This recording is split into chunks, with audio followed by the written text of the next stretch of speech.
Om Namo Bhagavate Vasudevaya. Om Namo Bhagavate Vasudevaya. Om Namo Bhagavate Vasudevaya. Om Namo Bhagavate Vasudevaya. Om Namo Bhagavate Vasudevaya. Om Namo Bhagavate Vasudevaya. It's going. जा रहा है. सिर्फ कीर्तन करना है, श्रवण नहीं करना. Huh? So many I've seen. They stay for the kirtan. As soon as the kirtan's finished, they're off. They don't like to hear.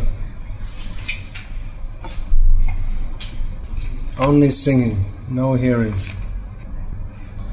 Srimad Bhagavad-gita, as it is, translation and commentary by His Divine Grace A.C. Bhaktivedanta Swami Prabhupada. Chapter 18, text 65. Manmana bhava madbhakto Madhyaji mang namaskuru Mame vaishasi satyam te Tijane priyosi me. Translation. Lord Krishna says, always think of me. Become my devotee. Worship me and offer your homage unto me. Thus you will come to me without fail. I promise you this because you are my very dear friend. Purport. The most confidential part of knowledge is that one should become a pure devotee of Krishna and always think of him and act for him. One should not become an official meditator. Life should be so molded that one will always have the chance to think of Krishna. One should always act in such a way that all his daily activities are in connection with Krishna. He should arrange his life in such a way that throughout the 24 hours he cannot but think of Krishna. And the Lord's promise is that anyone who is in such pure Krishna consciousness will certainly return to the abode of Krishna, where he will be engaged in the association of Krishna face to face. This most confidential part of knowledge is spoken to Arjuna because he is the dear friend of Krishna. Everyone who follows the path of Arjuna can become a dear friend to Krishna and obtain the same perfection as Arjuna. These words stress that one should concentrate his mind upon Krishna, the very form with two hands carrying a flute, the bluish boy with a beautiful face and peacock feathers in his hair. There are descriptions of Krishna found in the Brahma Samhita and other literatures. One should fix his mind on this original form of Godhead, Krishna. One should not even divert his attention to other forms of the Lord. The Lord has multi-forms as Vishnu, Narayana, Rama, Varaha, etc. But a devotee should concentrate his mind on the form that was present before Arjuna. Concentration of the mind on the form of Krishna constitutes the most confidential part of knowledge, and this is disclosed to Arjuna because Arjuna is the most dear friend of Krishna's. Srila Prabhupada states in this purport, one should always act in such a way that all his daily activities are in connection with Krishna. He should arrange his life in such a way that throughout the 24 hours he cannot but think of Krishna. Always think of Krishna. Ananyas chintayanto mam, ananya cheta satatam. In Bhagavad-gita, in various places, Lord Krishna speaks of always thinking of him, always thinking of Krishna, always remembering Krishna. And Srila Prabhupada in this purport writes of arranging our lives in such a way that we cannot but think of Krishna. Now the question often comes, well, that we're working in our office or a factory or a shop or whatever it may be, and how can we think of Krishna? Because you're not getting paid to think of Krishna. You're getting paid to think about something that's going to make someone some money. That's what you're getting paid for. So this question often comes, and I'm not going to answer it in this class with the normal kind of answer that, normally you say, try and chant some good rounds before you go to work, or keep a picture of Krishna on your desktop, on your computer, or something like that. I'm going to offer a different kind of solution, a completely radical solution. The answer is, don't work. Join the temple full time.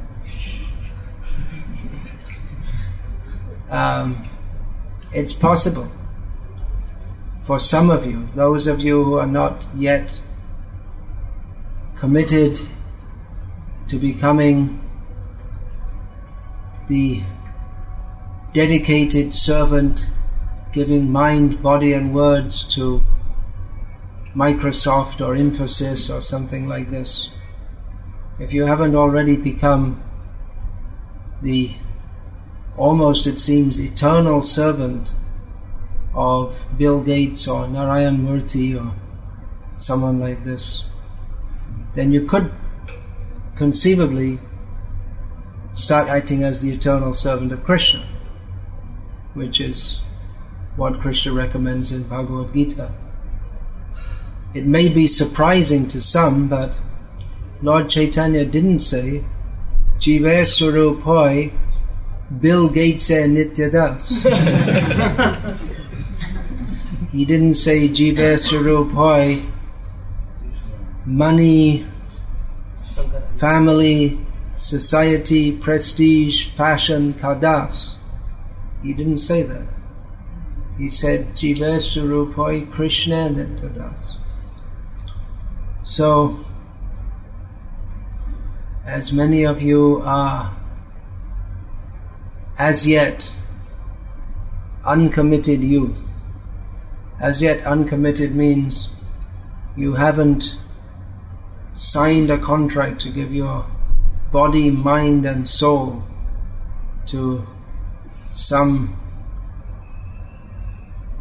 other fool who has dedicated his life to forgetting Krishna. You could conceivably give your life to serve Krishna full time in the International Society for Krishna Consciousness, in which the temples are meant for creating an atmosphere in which we always think of Krishna.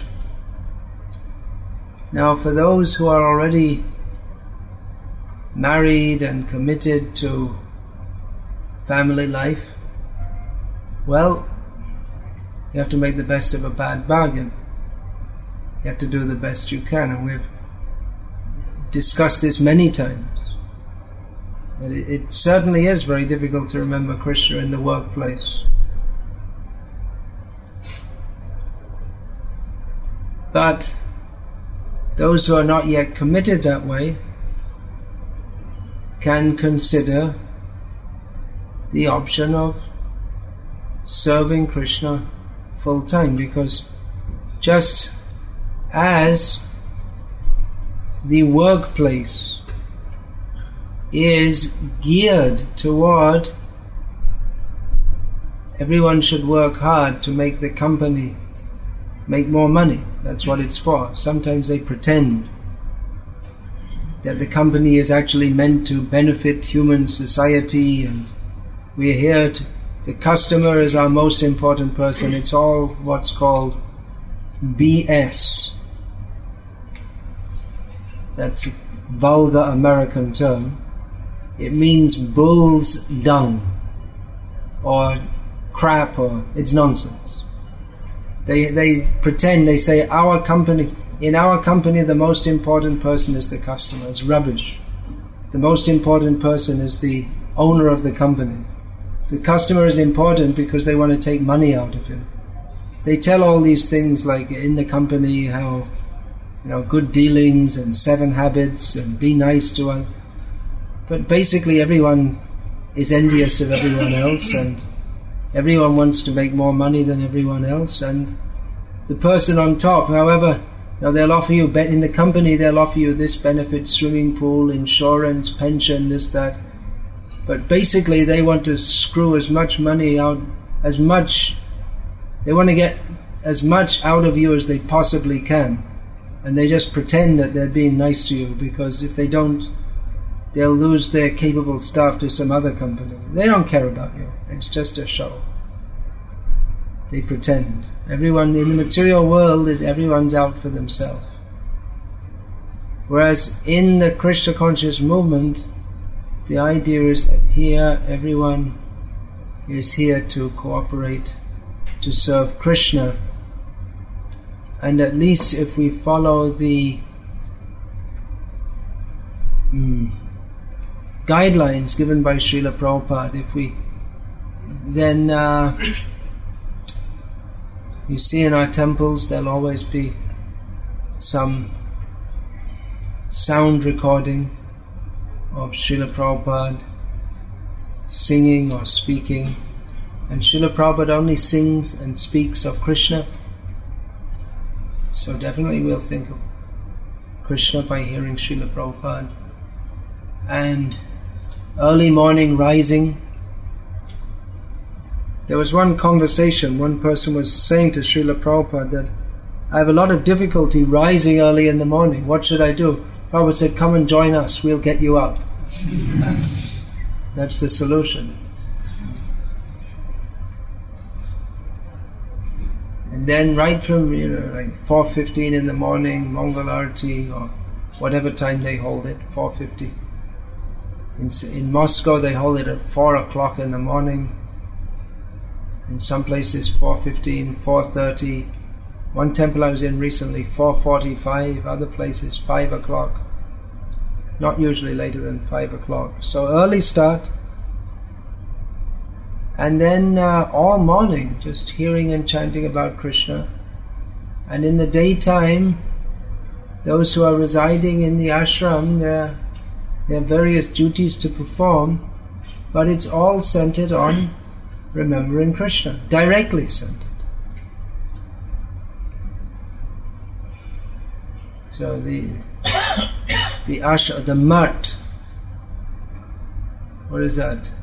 Atanti vasanti paramata, what is that? Paramata jivitam, something like this. That the mat is the place where persons reside for the sake of paramartha. The company or the business is the place everyone is interested in artha, money. But the mat is a place where reside those who are interested in paramartha, spiritual life, Krishna consciousness. So this is it's a very real option. I mean, you can do it. It's quite in general, I would recommend, if you're not already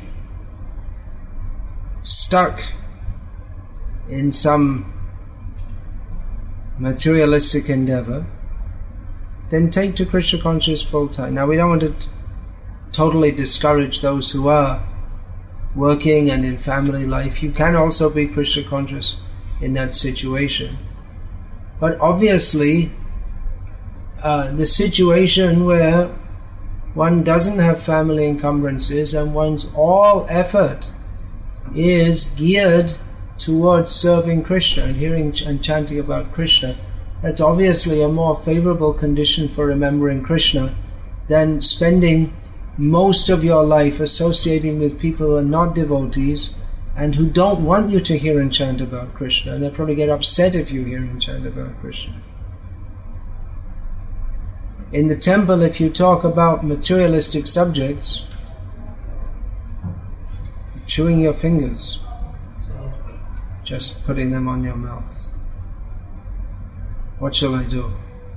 I saw Prabhupada, I said this hundreds of times. Prabhupada would send people out. Put their hand on the mouth, he would send them out. I think you all have to go out.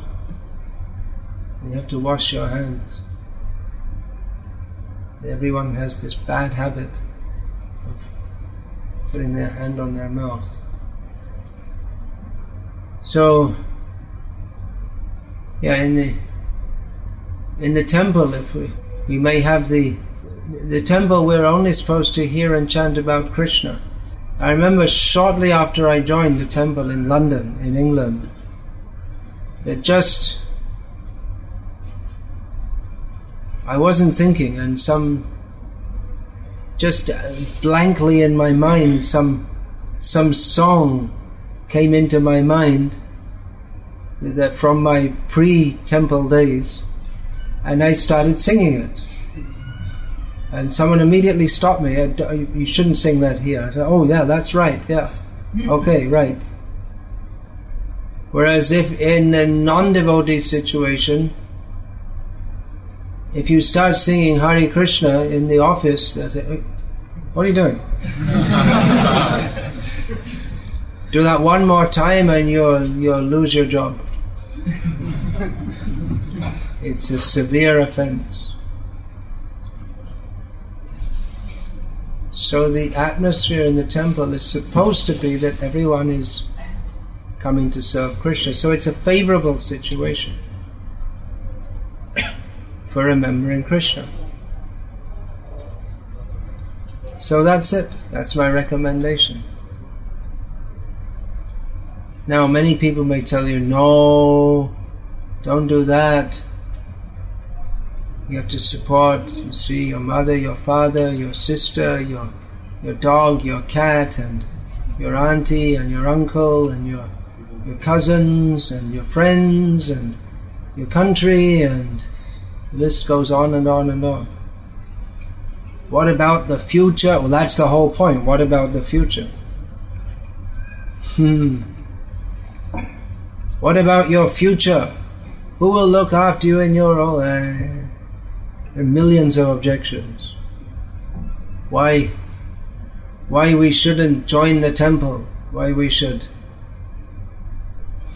be a devotee? You see, and you say, well, you can also be a devotee at home. It's true, you can be a devotee at home also, but it's not going to be the same atmosphere.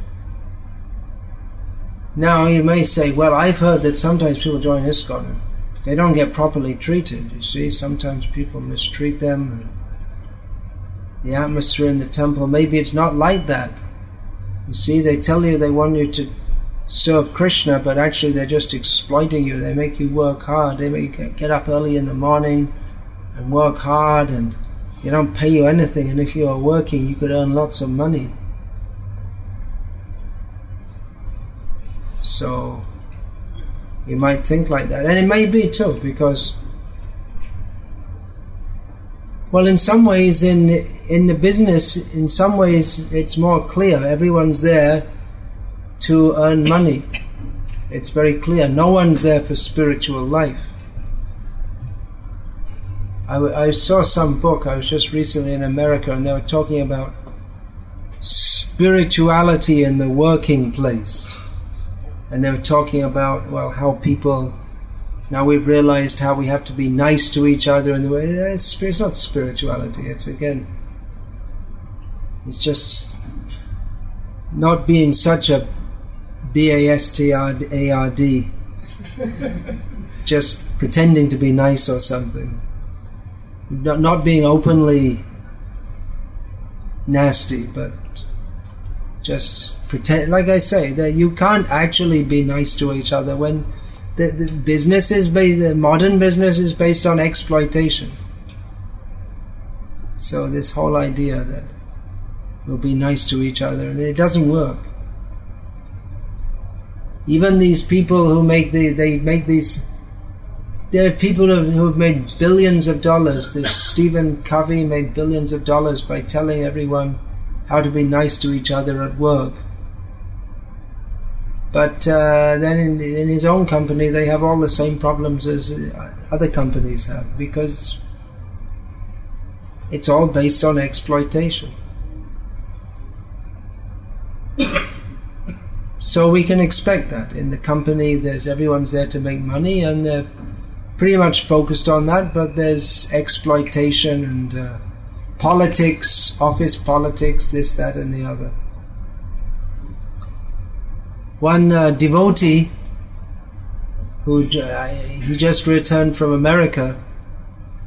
He was working in America, and his company asked him to come back to India to set up some branch there, to become the manager of a new branch. And he said it's such a shock coming back to India, because he said the politics, the office politics in America are bad enough, but in India it's just too much. People are just so envious in the working place. They're just completely shameless and nasty. So that's there. So in the temple we might expect that it's like, well, the purpose is different. It's fully spiritual. It's fully for service of Krishna. But in some ways it might be more ambiguous. Because in the workplace you're there to work, and in the temple you're there to serve Krishna. But the difference is that in the workplace you're there to work, and there's no undercurrent of spirituality. Whereas in the temple you're supposed to be there to serve Krishna, but everyone who's there to serve Krishna is also a conditioned soul. It's not that everyone's automatically a pure devotee. So we may find that in the temple also there are difficulties caused by devotees. They don't interact with each other as nicely as they should do, and maybe someone in a position of authority does have some exploitive tendency, and we ourselves, we may find it's not such an easy thing to do. We say, okay, I'm going to surrender to Krishna, but we may find it's not so easy. It's a life of austerity. In the modern world, we're not used to austerity. Well, there is a lot of austerity, but the concept of austerity isn't there. It's a funny thing, huh? There's no concept of austerity that we should accept austerity, although we're forced to. Just like you have to go to work in the heat in Delhi, austerity is always there. So it is a very dedicated life. So although on principle in this lecture I'm recommending that what's that, a call talking about the heat of Delhi, it's a call to turn the air conditioner, make it cooler, is it? So although I'm talking about joining the temple full time, it's not something. Well, it may not be something to be rushed into. One should also consider carefully, because it does require a high level of surrender. That rising early in the morning, every morning, working under some authority at all times.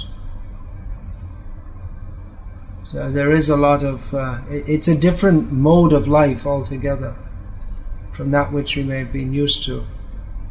And we may not be as spiritual as we think. We may be more attached to our material family, friends, and so on than we thought. So these are various considerations.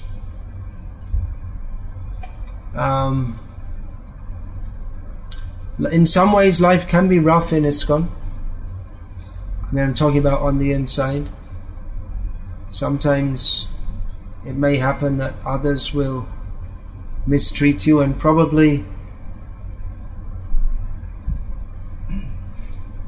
Probably there's no one who's been in ISKCON like 30 years or something living in the temple who hasn't been mistreated at some point in time. But then there's no one in the whole material world who's not been mistreated at some time. It may happen in our temples also. But for all the difficulties that may be there, the fact is that the life of full dedication is one in which very clearly the opportunity is there to always be in an atmosphere of Krishna consciousness. We have the now you may say, well, I see some people in the temple, then they don't seem very spiritual to me. It may be. In Delhi, maybe more than other places, there may be people joining our temples. It may be with other motives than that of pure Krishna consciousness. It's getting a little stricter now, but it used to be that many would join our temples with the idea of getting a visa for America. And they go there and then they do some service in the temple for some time, and then they just get a job and earn their money. So there may be people with materialistic motives, or it may be that they're kind of pious people and they can't get a job in Delhi, and they come from the country looking for a job, they can't get, and they join the temple, but they like to chant Hare Krishna, but they're not that much considering how to fully dedicate their lives. So there may be different kinds of people. But whatever others may be doing around us, there is the opportunity of those who are fully dedicated or living in the temple to rise early every morning, attend the kirtans, attend the aratis, then study Prabhupada's books, learn the philosophy very deeply. The opportunity is there, which you won't get if you're working for Narayan Murthy. You know who Narayan Murthy is? It's a famous name in the Bill Gates of India, something like that. Something like that. There may be so many Narayan Murthis. It's not an uncommon name in South India.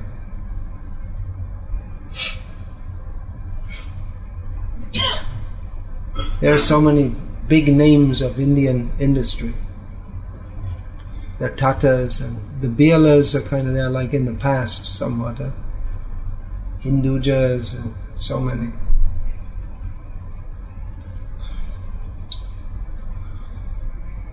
So it is a good opportunity, and if you take it, you can take the advantage and become absorbed in an atmosphere of hearing him chanting about Krishna and serving Krishna and helping others to come to Krishna consciousness. So that's my suggestion. You may say, well, it's a risk. Sure, it's a risk. The risk, what's the risk? The risk is, well, you might not make it, you might regret it later, this, that, the other, so many things. But the risk of not becoming, or the risk of not dedicating ourselves to Krishna, the risk is that we take birth again and again and again.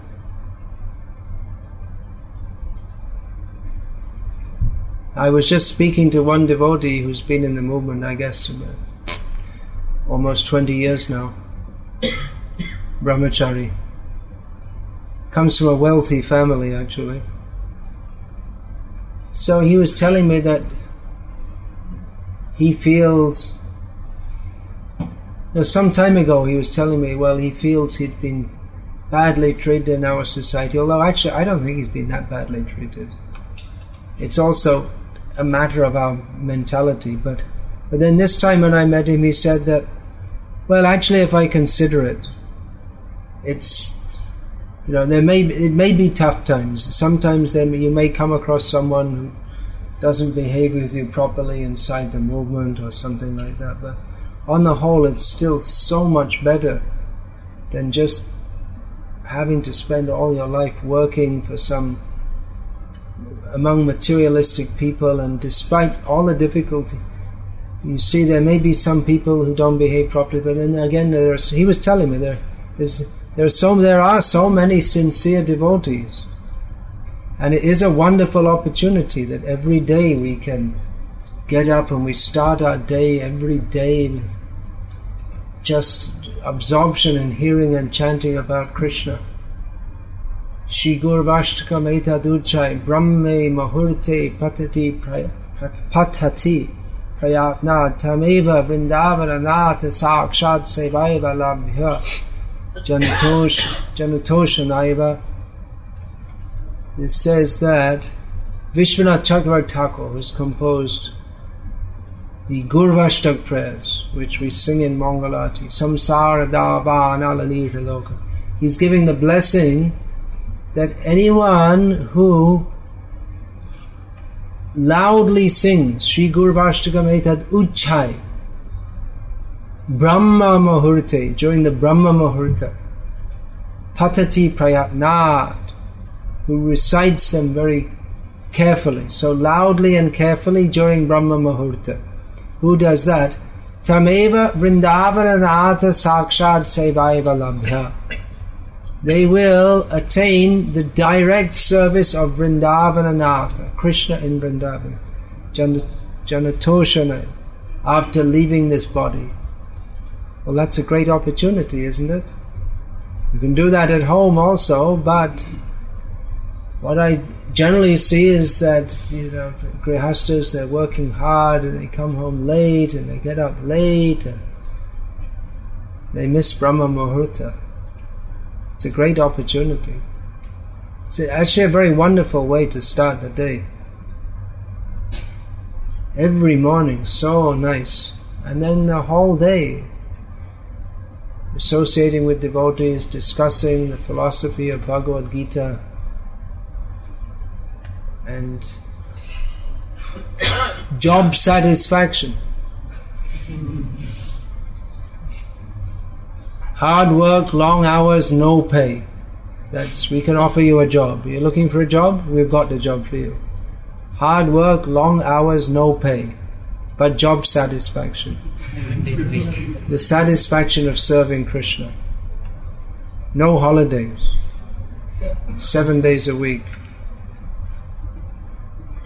But then, as Srila Prabhupada said, we don't work. Every day for us is recreation. Well, we do work, but there's no difference in Krishna consciousness between work and play. It's not that. It's not. Sometimes we distinguish in material life. We distinguish between work and play. Work is something that you have to do. You don't really want to do it, but you have to do it. And play is something, or leisure is something that you have when you're not working. But in Krishna consciousness there's no distinction between the two, because we like to serve Krishna, and that may be seen as work, but it's not work for maintenance of the body, but it's work because we have to, we want to serve the mission of Srila Prabhupada.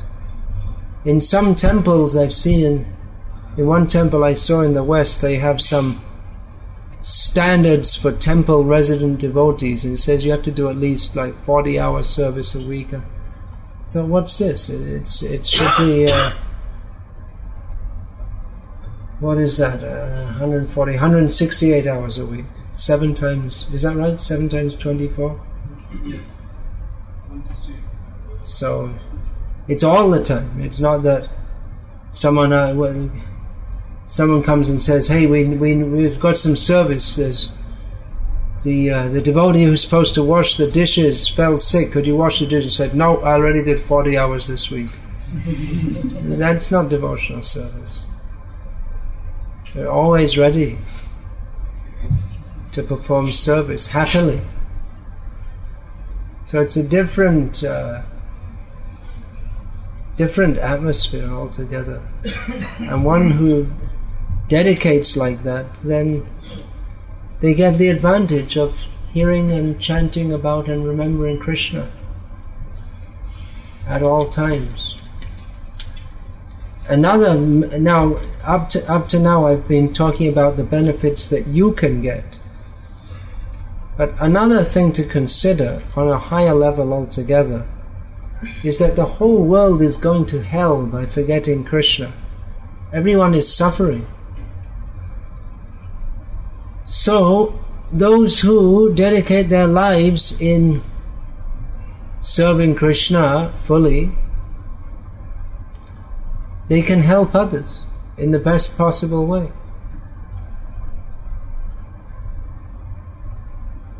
This movement needs many dedicated workers to push it on, to inform people of how they're spoiling their lives without remembering Krishna.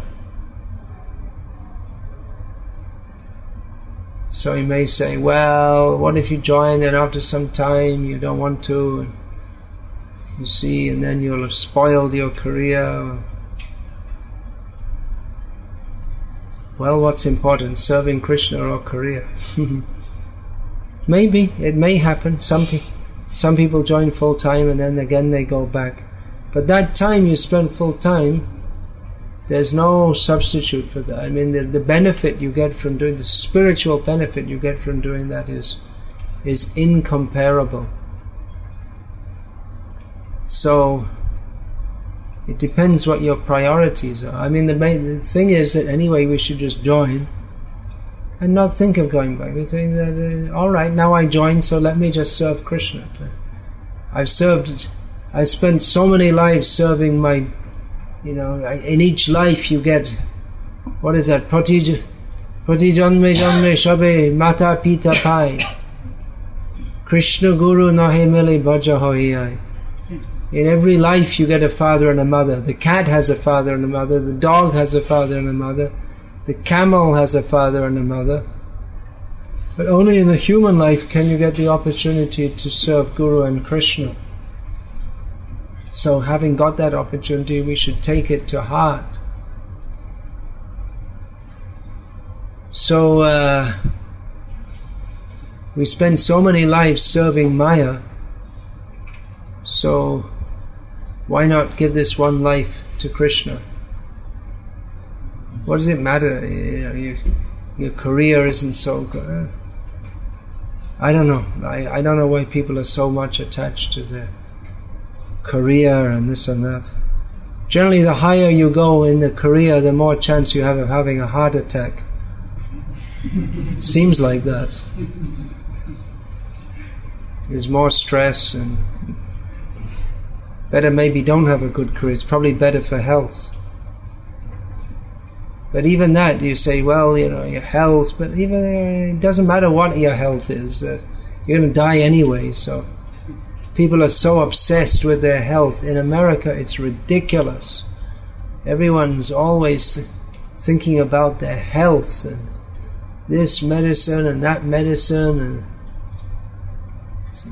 but it's crazy because everyone's going to die anyway. So, I mean, look after your health, alright. Yukta hara viharasya yukta chestasya karmasu yukta swaptava bodhasya yogo bhavati dukhaha. Lord Krishna states in Bhagavad-gita that one can overcome all miseries by practicing yoga if one is moderate in his eating, sleeping and activities. But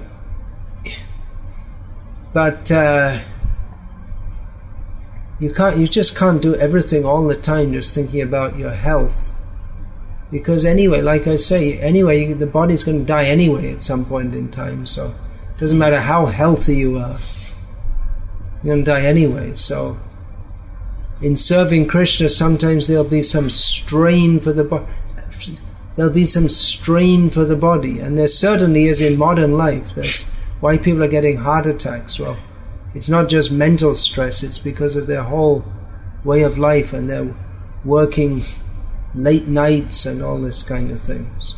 So actually in many ways the Krishna conscious life, it is healthy. Rising early is definitely, I mean, the regulated life of rising early, taking vegetarian meals at regulated times, not eating junk food, not eating food from shops, only that which is prepared by pure Vaishnavas in a pure way. I mean, from the material point of view, it's more healthy than the modern way of life of, what is that, drive-in food. You drive in, people are so busy, they drive in and they buy some food and they don't even stop to eat it, and they drive off. So we shouldn't be obsessed with health. Health, okay, do what you can to look after it, but better that we do take some strain to serve Krishna. Because anyway we're going to have to give up this body, so better live a glorious life in the service of Krishna. So there's some thoughts. Come and be a brahmachari. It is good to look before you leap, as they say. There are different ashrams of the International Society for Krishna Consciousness, and some of them might be better to join in than others. Some are more oriented towards looking after brahmacharis, training them. In other places they don't train, they don't care. They just, give you lots of work to do. They don't care whether you're advancing in spiritual life or not. So it is different. So you join, if you are going to join, then look and join in a place where you're going to be looked after properly in your spiritual life. That's there also. But the opportunity one has of being in that atmosphere where one can always think of Krishna, one have the opportunity to always think of Krishna. It's not going to be the same working in some company or some shop or whatever and joining full time. So that's my suggestion. How to take advantage of this, or how to follow this instruction of Srila Prabhupada here. That one should mold his life in such a way that he cannot but always think of Krishna. Come and join. Hare Krishna. Any questions about this? Yeah. Do we have another mic? Alright, don't speak to me. Speak to the people at the back. Sometimes it happens that can the people at the back hear? The materialistic persons, they offer the suggestion that whatever it is, it's rubbish. If it's by materialistic people, whatever the suggestion is, it's duplicitous and against our real self-interest. Because materialistic means they're interested in enjoying matter, which is against our own self-interest from the very beginning. Anyway, what's the nonsense proposal that you're going to say now? Like if all become brahmacharis, then so grihasthas are how will Infosys run on if everyone becomes a brahmachari? Well, you're not going to join, you rascal. You stay and be a nonsense. How will the factories run on? They won't, they'll close down. Jai. But anyway, there are plenty of fools like you who will remain adanta gopir vishatanta misram, dedicating to serving the senses and going to hell. So don't worry, your ugra karma will continue. But if everyone becomes fully absorbed in Krishna, that's very nice. Then we can close down the material world. It's not required. It's like asking the question, in the prison, one prisoner decides, hey, I'm going to be good, and then they'll release me. And then all the other prisoners will be against him. What do you want to be good for? We're all criminals here. And then they'll come up with the argument, well, if everyone became good like you, then there wouldn't be any more prison. So, that's good, isn't it? Prison is only because people are rascals. So they say, well, what if everyone became Krishna conscious? Then there'd be no more Infosys. You don't need Infosys. You need to chant Hare Krishna and go back to Godhead. There's no Infosys in the spiritual world. But Infosys is giving employment and... Infosys is giving employment. And like some creating infrastructure. Creating infrastructure. What for? For Punarapi Jananam, Punarapi Maranam, Punarapi Janane Jatare Shayanam. Infosys is giving the opportunity to get born and die again. Not only Infosys, I know, I don't have anything in particular against Infosys. It's just a prominent manifestation of the foolishness of what's going on in the material world, which is forgetting Krishna. Actually, giving a lot of donation in this one bank. Giving a lot of what? Donations. Donations for Akshay Patra. Yes. If it's Akshay Patra, then why does he have to give anything?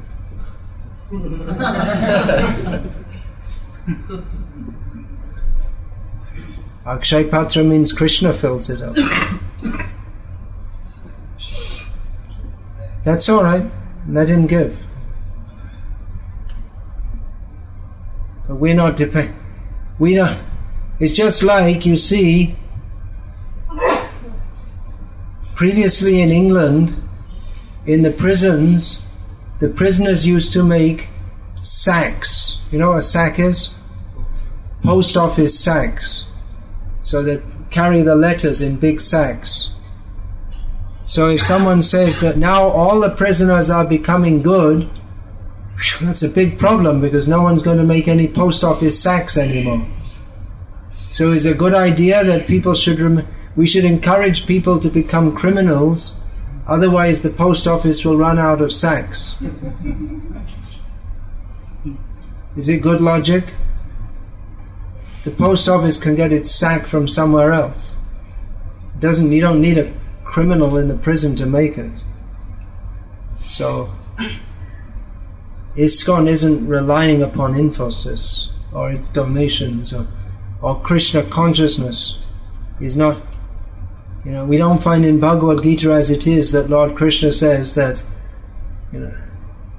always think of Infosys.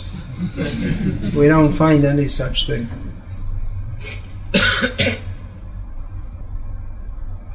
Lord Krishna does speak about economic matters, where we were just reading this morning at midday in Bhagavad-gita. What does he say? Anad bhavanti bhutani. All living beings subsist on food grains. As Srila Prabhupada said, you can't eat nuts and bolts. They're making factories, making nuts and bolts. But the basic necessity of maintaining life in this world is food. In the modern world, you could say you can't eat computer chips. So the basic economic necessity is food. By God's grace, that can be produced without this complex society. Probably most of you don't believe that, because you think that food comes from a shop. The last 2 days I brought some mangoes at breakfast, and I asked where the mangoes came from. And in both cases I was told from the local bazaar. That's what people think. What I meant to say is, which part of India? So I had to ask again, and I was told this morning, what is it called? Dasera mangoes from Varanasi. Daseri, is it? Yes. So people think that food comes from a shop. But believe it or not, food comes from the land. Who is this? This Ryush, what's his name now? Ravi Vikasa. In Udupi. I was there, this was 10 years ago. And someone offered us a pineapple. And I asked, where did this come from? And he told me, this Ravi Prakash now, he told it, it came from his own tree.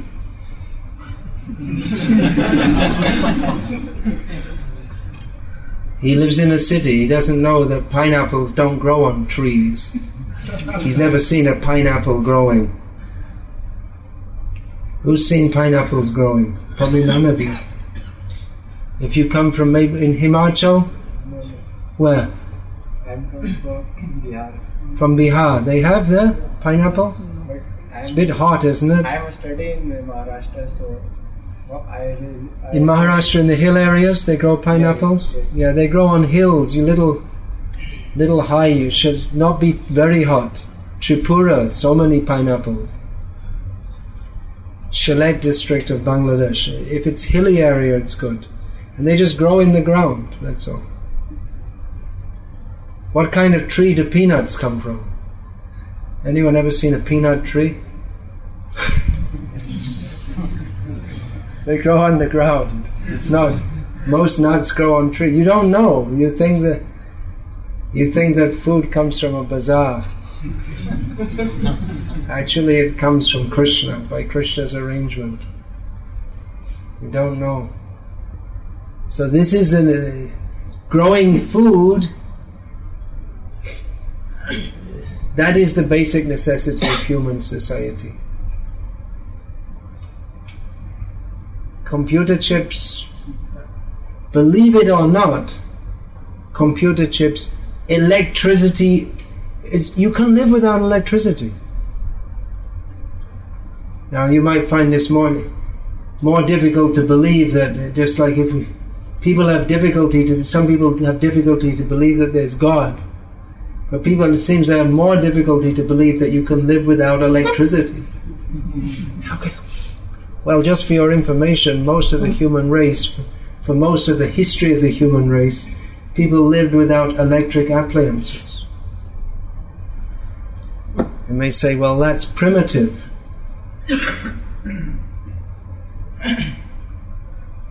But it's pretty primitive to spend your whole life working just so that you can have the comfort of living in an air-conditioned. You can work in an air-conditioned office and get sinusitis from living in an unnatural atmosphere. But at least in India, people, they weren't so much concerned with all this traditionally, because they thought that, well, whatever the situation is, let us tolerate it and use our time, energy and intelligence for understanding the philosophy of the absolute truth. Alright, Hare Krishna. How are we doing for time here?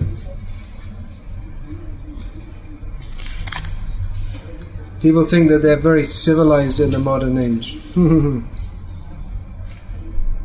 Very civilized.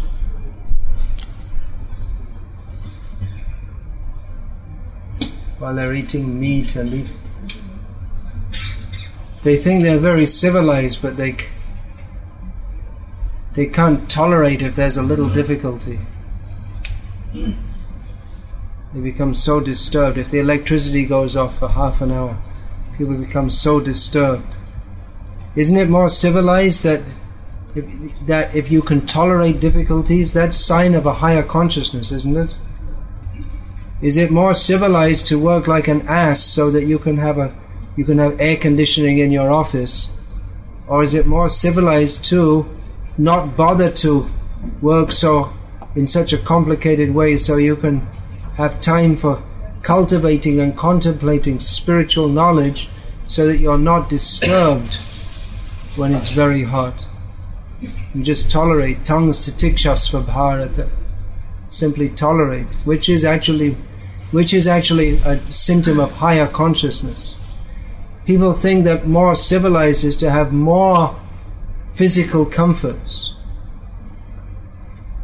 But actually more civilized means to have a higher consciousness. People have so many so-called material comforts, although when you drive in Delhi, there's always some stink, all the open sewage still, and all the pollution. But people are crazy, literally. Literally. People are crazy. There's so many suicides and depression, schizophrenia, neurosis, psychosis. Where's the end to it? These are all symptoms of modern life, prominent in modern life. Neurosis, where's our doctors? Neurosis is where you can't relate to the world, is it? You have difficulty relating to what's going on. Is that right? Is that a kind of layman's definition? What happened to our doctors? And psychosis, yeah? And psychosis is where you just kind of imagine it's like a stage worse, that you kind of imagine your own reality. Yeah, you kind of imagine your own reality. You've gone further than that, further out, more